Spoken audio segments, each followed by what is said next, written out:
Not the Mainly Golf Show. I'm Twig, joined by once again by the Sticky Bandits, Hep and Marv. I was really glad with one of them at Live Golf Valderrama on Friday. Hep was there for day two, slightly delayed start due to round one, um, finishing to a bit of an anticlimax. I think I had words with Bryson DeChambeau.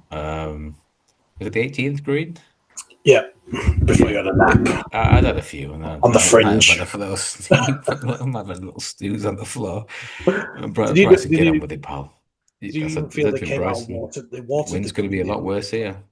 No, it won't, buddy. Look, I'm telling you, pal. You need to just sort your shit together. Just go out and play. And fucked off. Supposed to reach beer at 7. Ironically enough, around the time we finally got a taxi.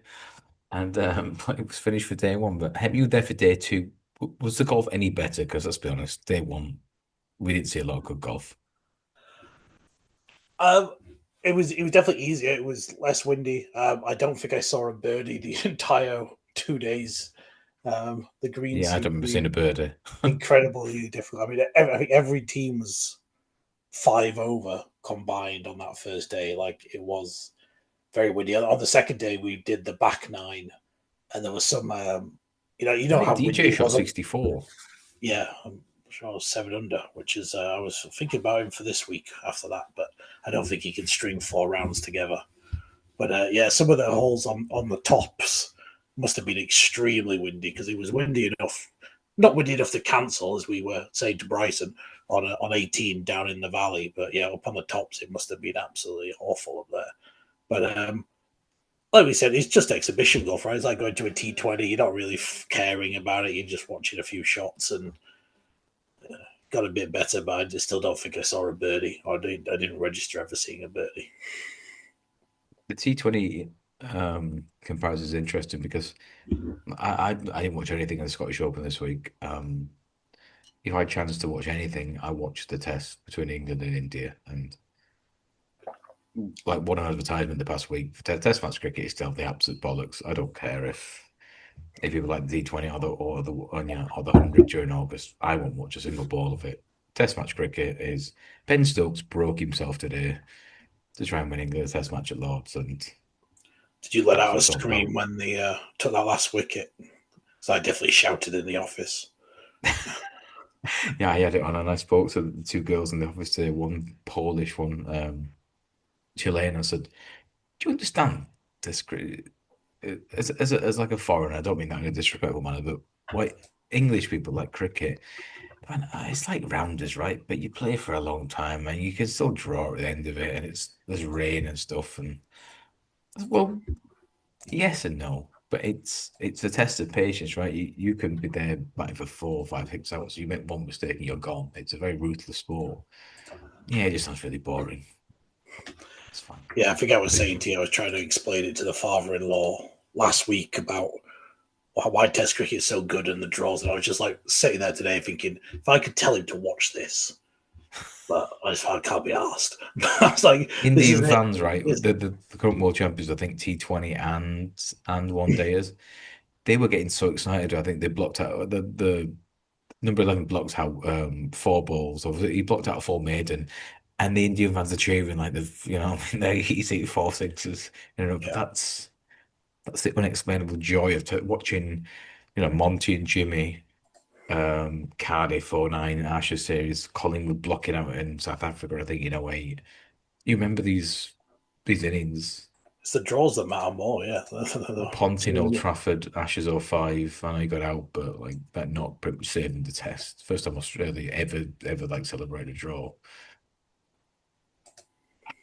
but Test yeah. match cricket. So anyway, Anyway, the comparison is live golf is the absolute opposite of Test cricket, and spending a day there, we realised I don't see how this.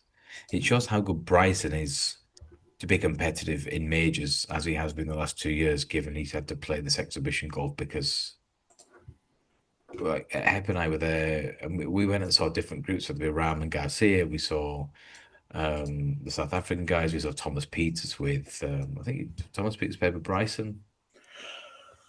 Or Thomas Peters uh, paired with DJ and Casey. Yes, yeah, no. And Thomas Peters Yeah, duffed his Rory shit, was.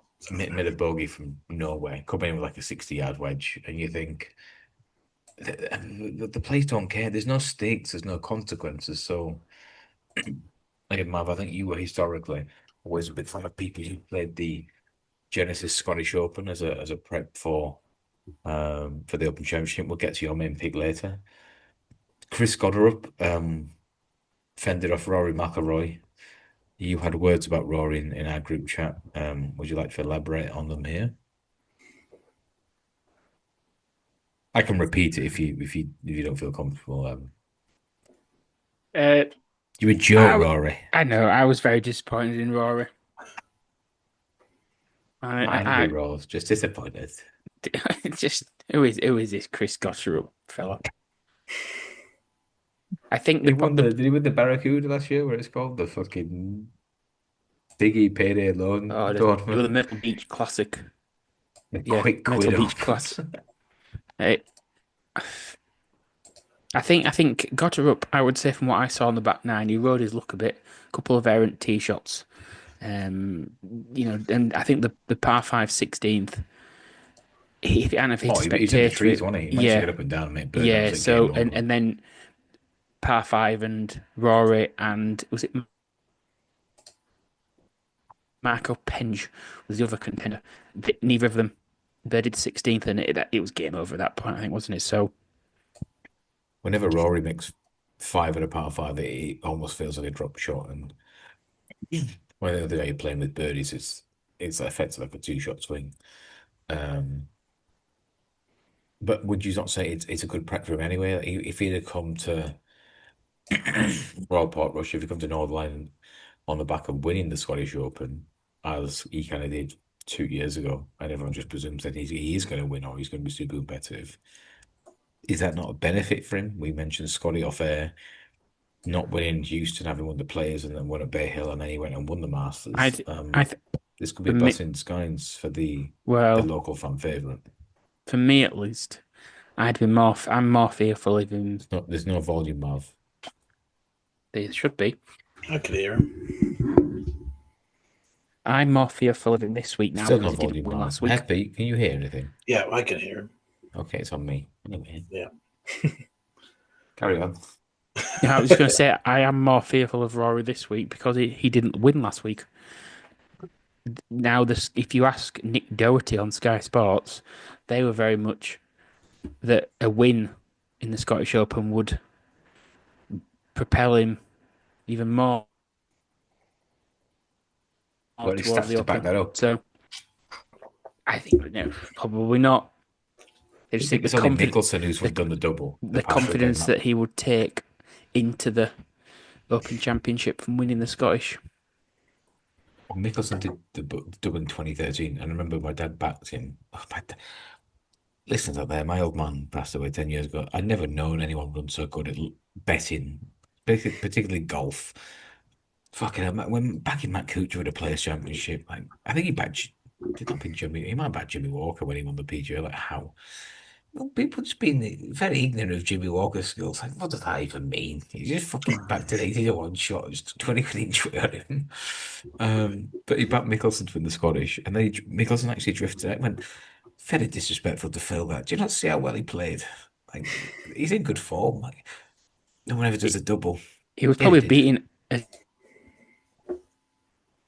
you would say, Twig, absolute puddings that week.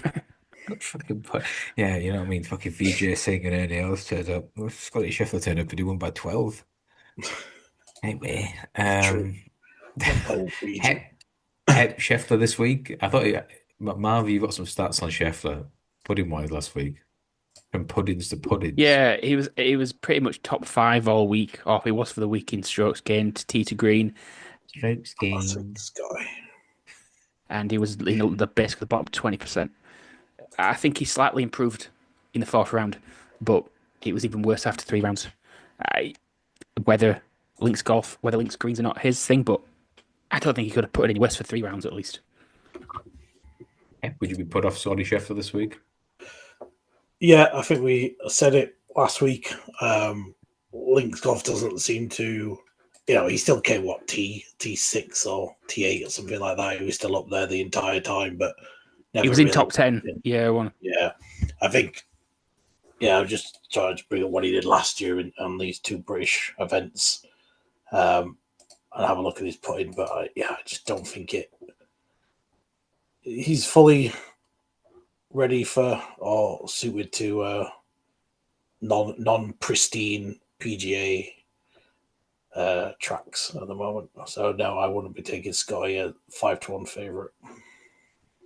You always get a feel, don't you, for kind of like links golf players, like or people who do well, like Louis Oosthuizen's always done really well in opens. He's that like it's very hard to describe it. That kind of like a field player, or when someone's on with their irons, they're really like Xander winning last year wasn't unsurprising. Brian Harmon, I mean, that was a bit of a joke at Hoylake, and Hoylake has a habit of throwing up weird performances. It was so soft. Rory won with 17 under. Back in, was it 2014, 2015? Yeah, 2014. Um, you discount that. I'm a big fan, like Tommy Fleetwood. If we're a believer of karma, Tommy was second here to Shane. The pair of them were miles clear. They were in the final two ball. Tommy was a very begrudging, not begrudging, he was a very congratulated winner to Shane, shook his hand, big up at the green, said, so happy for him, fell right a cover, blah, blah, blah. Did the same. You think how brutal it was he got beat by Keegan? Have you watched the replay of his ball kind of bobbling and Declan lunges the right to like it was like a bagatelle bounce. It didn't hit a rock or something. Yeah, and they just went to the right. And you think I've not heard him moan about it, I've not heard him complain. Where's a fucking rock come from? Tommy should have won. They should have won. He should have gone close. Shane played the round of his life, didn't he? To win a Portrush. He did. He should have probably beat Brooks in the 2018 US Open. Brooks hold everything. It's ridiculous. I don't know. Tommy's a weird one where so I'm never going to back him ever again. And then 25-1. Fairly big price. In terms of trends, right? T2 or better in a major. I think he's finished. He's 4 top 10 finishes in his last 6 starts. Links golf is made for his type of game. Top 40, blah blah blah. He's top 30 in the PGA Tour. It's very hard to get away from Fleetwood, especially with like 10 places. I'm now looking at things from a John Preston point of view where gotta be a story, Twig. I mean, Tommy came so close here 6 years ago. He's now, family man, 3 kids. He's got beat since, but he still took it on the chin, shook someone's hand. Not sure he's a story. I like the story. It's more the fact, right? Do you know what? The story. Not being a bad loser and just being a good loser, gracious, and you get your just desserts eventually. If you said to me, the story is Justin Rose, I like Rose.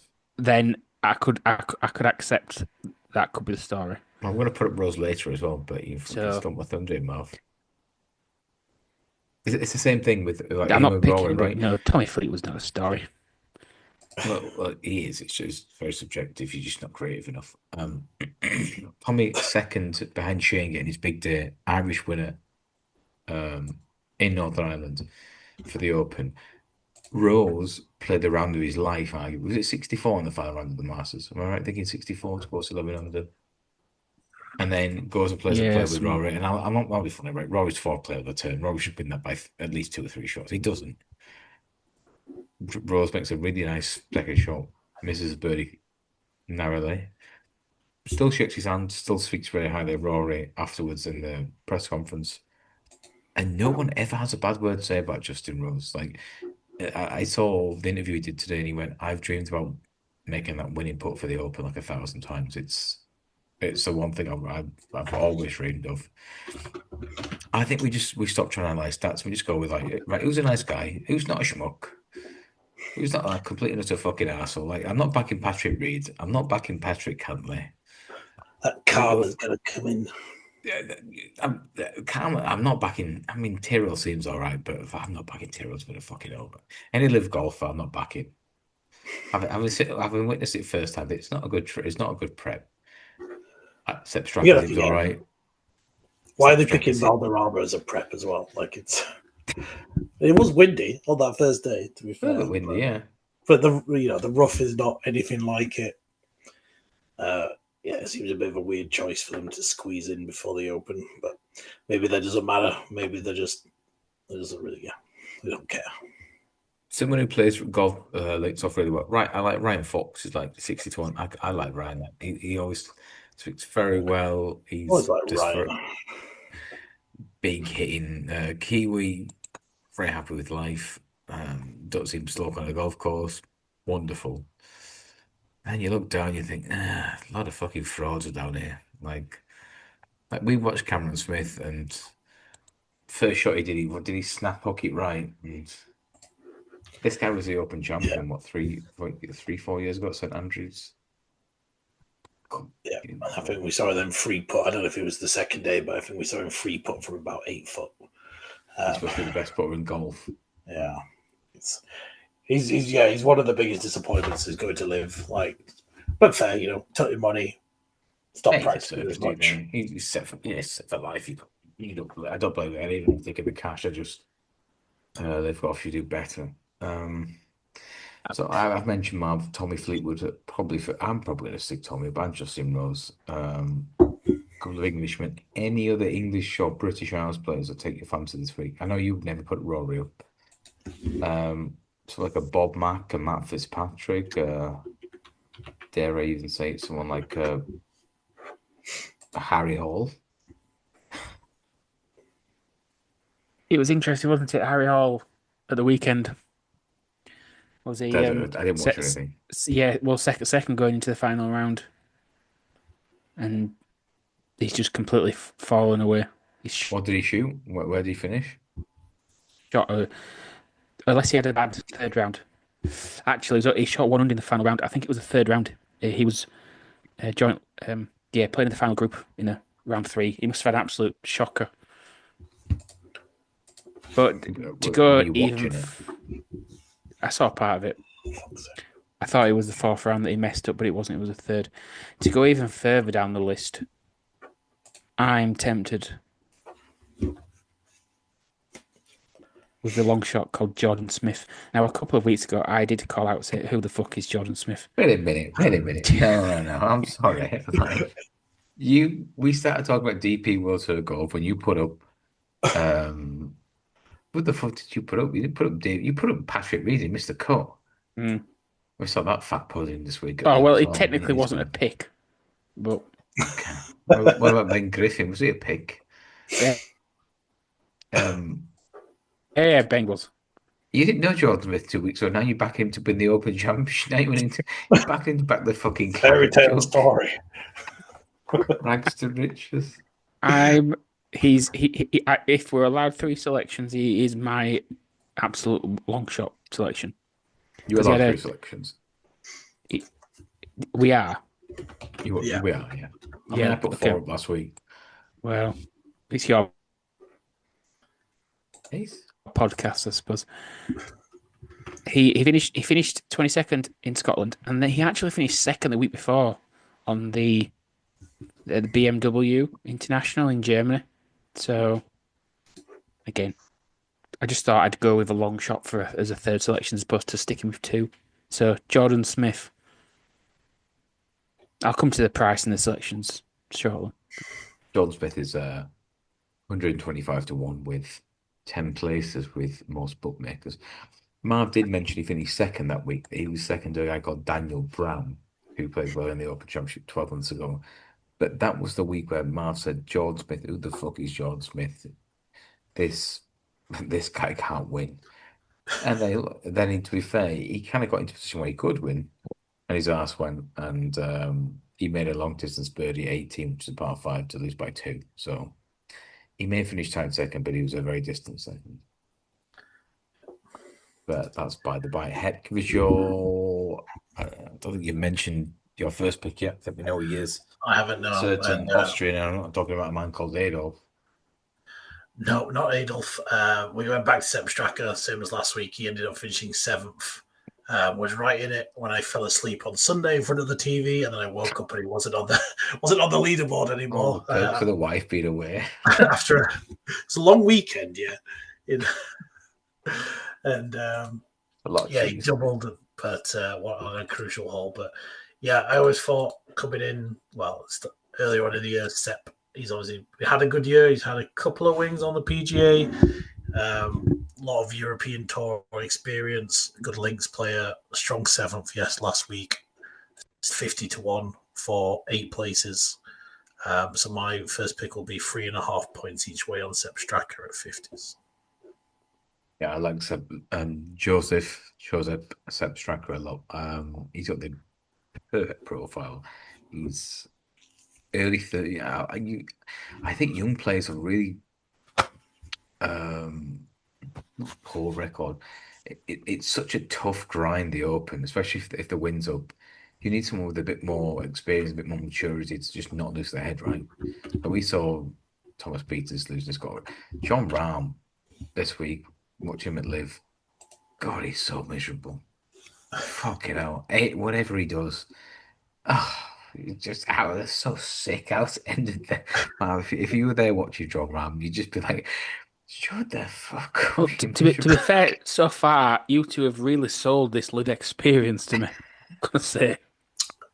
I had a great time. We're just walking around drinking beers in the sunshine. It was fantastic. Some But nice, some nice hot dogs. The Hatterbot was yeah, shit. and just With some fish, mocking eat some balls or golfers. something. It was great. Um, yeah, just in terms of golf that we saw Kevin Nam make a beautiful shot of the par five, the nice little Oh big yeah, that was best like shot. baby fade. Yeah, but apart from the golf itself, everyone, I was just like, everyone's so miserable. Just you're getting paid fortunes just to be here. You're in sort of granted, you're probably staying in a 5-star hotel. I'm pretty sure they booked out the nice place around the corner. They were Yeah. waiting 90 minutes for a taxi, but anyone who played live golf this week and then goes to Royal Portrush, I think they're really going to struggle. Like really struggle. And I think like Ram and Bryson are third, fourth favourites. Couldn't have them I at just all. really hope it gets windier than it was on the 18th, just so that we can be right to Bryson. Because if it's placid and it turns out he was right, I'll be very annoyed. But It's about 8 pints deep at that point. Bryson, yeah. The come fuck you on, doing? Just take Bryson. your shot, yeah. As he's there like measuring another stride, like, just take your Hit a fucking perfect shot. shot yet. It was that wind. Oh yeah, that was it. But he and like one of the holes for the following, he nearly drove the green. He's left himself with about 25 yards chip. Misses the chip. He leaves himself with like a 20-foot birdie, but misses it. And he's like, oh, I bet that hole perfect. I said we didn't, otherwise you'd have birdied it. Like, I also saw him so tee off on a par 3 the day after, and he was not happy with the wind. It's never his fault. It's always the wind's fault. But bit worrying for us Bryson fans. But we'll see. So I've mentioned I if I put up already. I've not we're actually put the going. points. Like we're gonna put Tommy up. Well, we have to put Tommy, but he's 20-1. He's 20 to 110 places. I think we'll put 3 points each way on the top. No, Jesus, that's a big bet. are you gonna put Rose up, Marv? No, I'm not. No. Okay, well, we'll do 3.5 points each way on Tommy Fleetwood at 20 to 1. Again, being a kind of hopeful believer in karma. Let's hope that good people to like get their just desserts in life. And likewise, Justin Rose is currently 45 to 1 with 10 places. We'll have 1.5 points each way on him at that price. I did like Sepp Straka. I did like Harris English, who I think is around 80-90 to 1. We scroll. Oh, scroll down. Oh, good price. Oh, yeah, he's 70 to 1 10 places. I think Harris English has got the type again, could do well around here. I think Matt Fitzpatrick as well, but the price has gone off Fitzy after a good few weeks. Yeah, Fitzpatrick is now, Fitz is a good bet. yeah, Although, he's a sort of 30 to 1. He's just a little bit on the short side for me, but I do think Tommy Fleetwood and Justin Rose will fly the flag for England this week. Let's see. Marv, you're the pick. Oh, you got two more picks even. Well, funnily enough, I'm now tempted to throw Daniel Brown. Is it some? Well, so to have 4 picks in total, but You can have that one, Twiggy the lad. You can have it. Have as many as you want, bud. the main selection I'll tell is you the time when his grandma came round to get him with a house party at like 16, 17. Get in the car, Daniel. I can't do the accent, you know. It's okay, just say the name. Get in there. Don't you start talking to me, boy. Sorry, Mrs. Brown. My name isn't Mrs. Brown. Okay, I'll just stop talking. What accent was that? You have it from Jamaica. He just let me some videos, Grandma. I don't care. Get in the fucking car. Still never got. He got in your house 18. Shawn Michaels Undertaker. Never got it back either. Anyway, Marv, just Daniel Brown. yeah. So my first selection is the number 5 on the official World Golf Ranking, the one and only that everybody's heard of, Russell Henley. Didn't play in Scotland, did he? So he can't win. No, he didn't. How he got to number 5 in the world, barring live players, is incredible. To be honest, he won the Arnold Palmer this year. He was a top 10 at the US Open. So incredible. And he's not just 30-1 or 40-1. He's 60-1. 8 places, 60-1. And he finished tied 5th at the Open last year. Complete standout for me. Actually, 5th, not tied last year. So I backed him last year. I remember I was on him and Horschel. Those it's, the two kind of Americans hunting I down. agree. Not playing a Scottish, you do wonder. But it is what it is. So that's my main selection. I'm going to go. The question is whether I go 3 golfers or 4 golfers. Yeah, like Daniel. Look, if Daniel Brown goes and wins this tournament, we should just retire as failed podcasters. The fact that we've talked about him. So screw Daniel Brown. So Russell Henley, 60-1, 8 places, 3 points each way. He is the main selection. For the magic one, Hep, you're with us. Just going 2 this week. It's just Straka or and one more or 2. Just one more. A long shot going with Sergio Garcia. Oh, come on. The Come on. live golfer Spaniard. He's 5th in live this year. He's got a decent Open Championship record, although he's played it like 21 times or something. But he does have 9 top 10s in those years. I think he's a good links player that's playing quite well, and 160s for 8 places. I could see Sergio being in that 10 to 20th place question. So hopefully he can nick a top 8 at 160s. And my other 1.5 points are going each way on Sergio Garcia. Now, I'm going to say you will not be cheering on Sergio this week. Well, the fact that he's only got in because of a live golf invite, he didn't even qualify for the tournament. Don't need to. Too good. Just gets invited. Hey, tell her how he's got that. Because Luke Donald's gone and got him a ticket, hasn't he? Here you go, Garcia. Here's a freebie. Didn't whack it. I know. I thought someone pulled Sure, out. the freebie. I mean, everyone had to live on freebies in the week. Yeah, thanks, Liv. The golf Hey, podcast paid for itself Liv, after a year. You mentioned like what's interesting. So when we were following, Not when who you're not wearing was your playing hat. with GMAC? Brooks and Gooch, I think. Were with Gooch, you. yeah, the guy who won. No, like, fuck his tail, the Gooch. Hep's like joking. Like, he's the best player in the world. What are you talking about? McDowell's wife and 2 daughters were following every hole. You think the pressure of actually playing golf in the first place, and then like GMAC thought he made a great tee shot, ended up with a bunker. No, it was the second shot 180. He's left it short, and he couldn't believe it. And he told us like, what happened, Daddy? How did I make the green? Like, fucking don't need this right now. But there's about 8 people watching you, and 3 of them are your family. Just like I used to be a professional golfer. Yeah. Was I used was to this get Live like Golf Bring a Dog to Work Day or something?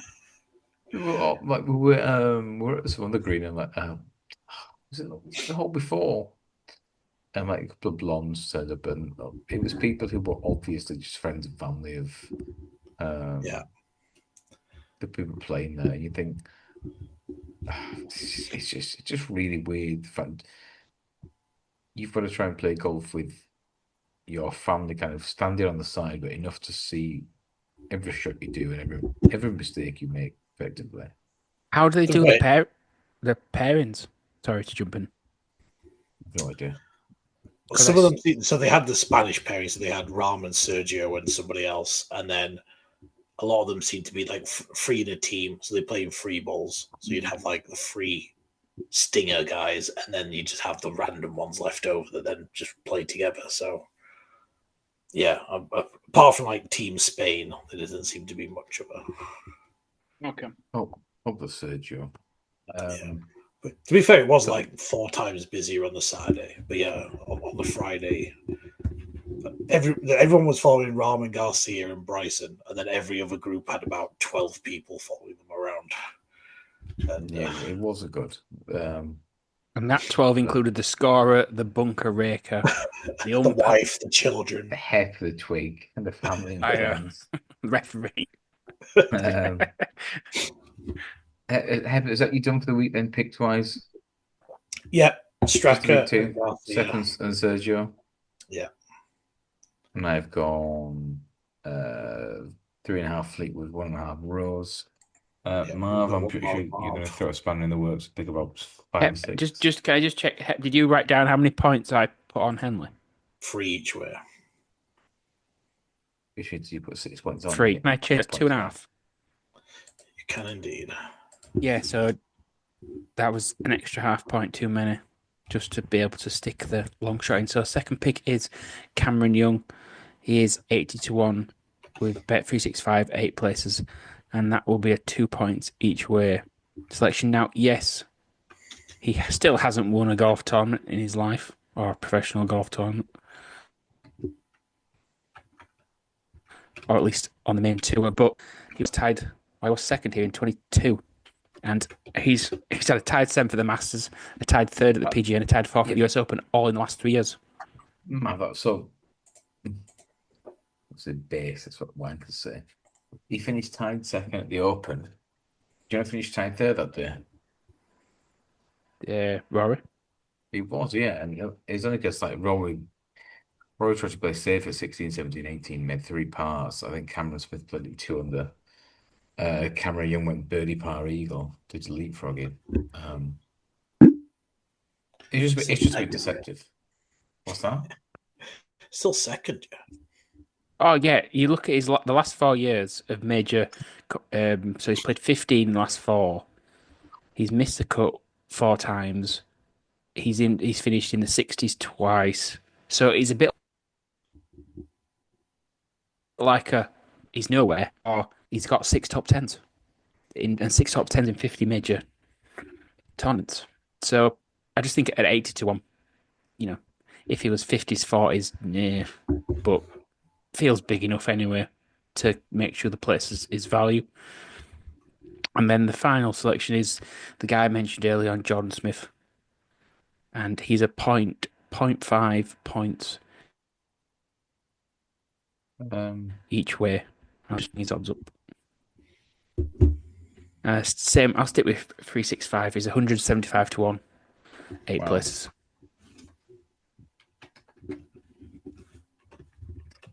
Are you going to go there tomorrow to present the trophy, present the trophy, or present the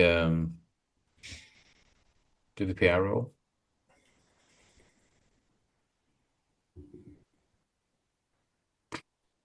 What was that Is that a question for me? I have no idea. It's an audio podcast. It's a great listen. I'm going to have to edit this out. Give us your picks again, please. What was the question? if that was for me, Sepp Straka 50s, 8 places. Sergio Garcia 160s, 8 places to bring home the Open Championship to Austria. Marvel, your 2 picks again, please. Sorry, was that for me? Tommy Fleetwood wins the Open, Justin Rose places, and we'll see you all next week for episode 55, Look, the Open Championship debrief. Th- Don't listen to Marv's two This losers. this Don't fish worry anyway. this fish should be listening to my picks. Henley, Young, and Smith. John Smith, he hadn't heard of 3 weeks ago. There you go. Cameron Yep. Young, who And throws Russell tantrums Henley. on greens, and Russell Henley. Russell Henley did play the Scottish Open, so He doesn't need to win the Scottish Open. If you bet 10 points on Mars picks, you lose 10 points. So please can be responsible. Hey, shall we just finish on what the cumulative scores are for this season? Let's not. You skipped the first 2 months as you cheated. Just let us lose. But Marv has a big lead, but it's not unassailable. We'll keep grinding. Tommy Fleetwood wins at the weekend, and that's another 70 points banked. Come on, take a Seppi. place. Take a place from Straka. Well, let's be fair. We just need a winner in general. We need a winner in general. We should have won this week, fingers crossed. I've been Twig, he's been Hep, and he's been Marvel. We're struggling for place money, never mind fucking winning. Very soon. Ta-ra.